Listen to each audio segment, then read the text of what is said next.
Shall we begin? Why would a good God allow suffering to exist? Does God really exist? Let's begin now. Why did God command the deaths of so many people in the Bible? Why does God remain so hidden?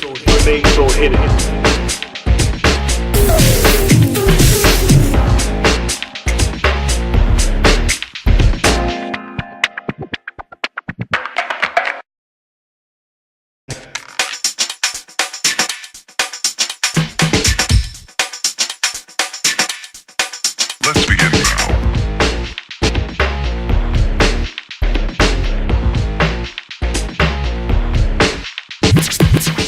Welcome to the Third Degree. My name is Sule Prince, and I'm here with Dr. Tony Costa.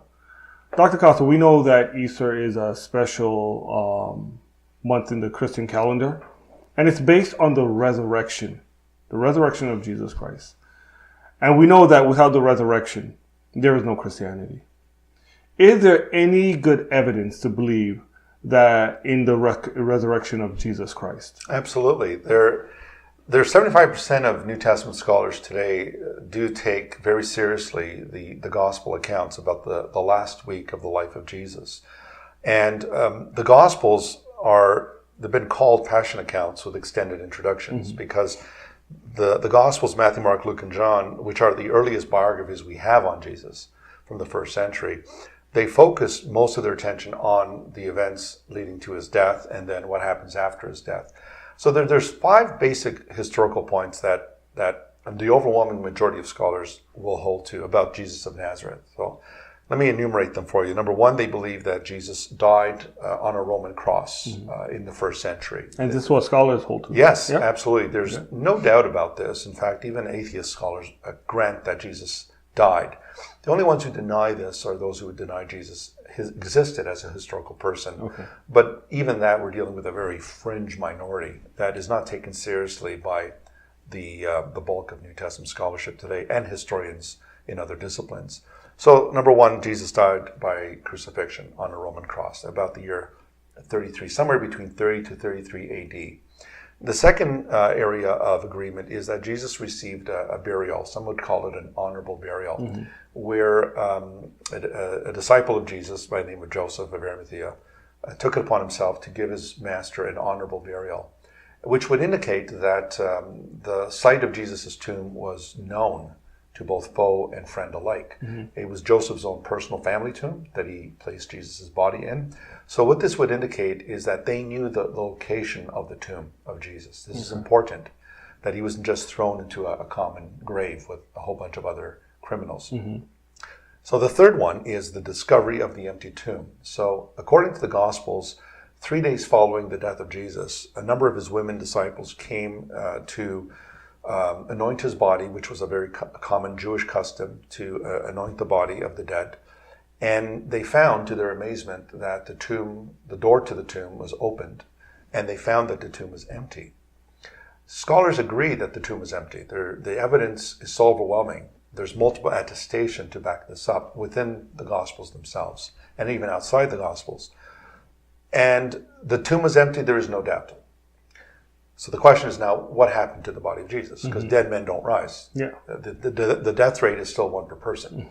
And therefore, we know that when someone dies and they're clinically dead, their heart has stopped, their brain waves have stopped, we know that the dead matter cannot regenerate itself. Once you lose all oxygen to the brain, to the heart, and so forth, you are pronounced clinically dead.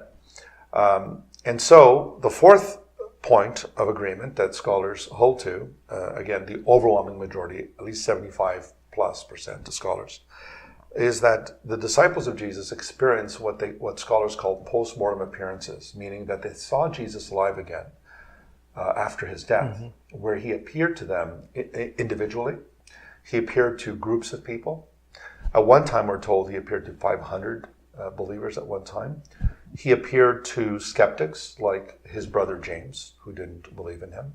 He also appeared to foes like Saul of Tarsus, who was a persecutor of the church, and then was also known by the name Paul. And so we have to step back and say, okay, maybe it was a hallucination. They hallucinated seeing Jesus alive. Well, a hallucination does not explain an empty tomb. Yeah. You could hallucinate a dead person being alive again, but their body is still in the tomb. Yeah. But the tomb is empty. They see Jesus. But then you have a problem with the number of people. There are groups of people who saw Jesus alive. Mm-hmm. Now, the question is, if it was a hallucination, I can understand an individual hallucinating.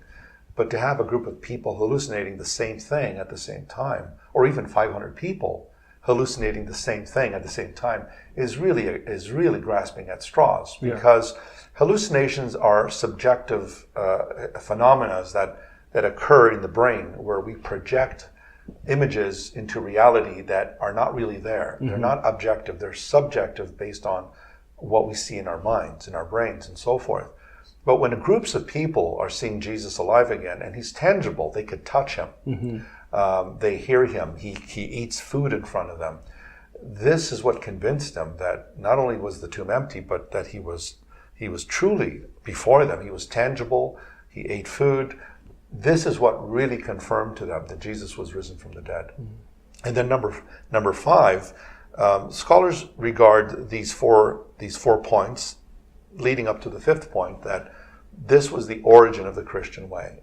In other words, what got the Christian church, what jump-started the church, were these realities. Jesus died, he was buried, his tomb was discovered empty, he appeared alive to his disciples, and this is what got them going. This is what was the catalyst that got the Christian movement going. Okay. And so when you look at this from an academic point of view, not just a religious point of view, there are academics who look at these, what we call the minimal facts of the life of Jesus. When we look at these things, we have to ask ourselves, well, what leads a non-Christian scholar to the conclusion that these 5 points are historically valid? Well, because the evidence is so overwhelming. Yes. And not just Christians, but we've had Jewish scholars who have read this. I'm reminded of Pinchas Lapid, who was a professor in Germany, a Jewish Orthodox rabbi, who wrote the book, The Resurrection of Jesus, A Jewish Perspective. And he himself admitted that he has no doubt that Jesus of Nazareth was raised from the dead. And not just him, we have other folks. Simon Greenleaf, who was a skeptic, who was also a lawyer, one of the greatest legal minds in the United States, who started the Simon Greenleaf School of Law. His principles of jurisprudence are still used today in the courts of America. And so when people have honestly looked at this from a neutral position, but saying, okay, let me look at the facts. Let me see what this leads to. Well, the only result that this leads to is that something happened to Jesus. Rival theories have arisen, like they went to the wrong tomb. That has been discarded, because they knew where they placed him. Yeah. Others were the conspiracy theory, that the disciples stole the body of Jesus in the night and made up the resurrection. But no one dies for a lie, so they wouldn't do that. And at the same time, they're running away. Exactly. Why are they coming to steal a body? Exactly. And what's the point of making up this whole story? For what? To deceive people. But then to die for that lie makes no sense at all. And then we have other stories that really stretch the imagination. We have folks who argue that Jesus really wasn't dead. He swooned on the cross, and therefore he revived in the tomb. But that doesn't explain how he moves this massive boulder in front of the tomb, goes by the guards, fights through the guards, and then appears to the disciples with holes in his wrists, and he's lacerated, he's naked, and then they come to the conclusion that this man is the Son of God and the Lord. There's no way that they would come to believe that.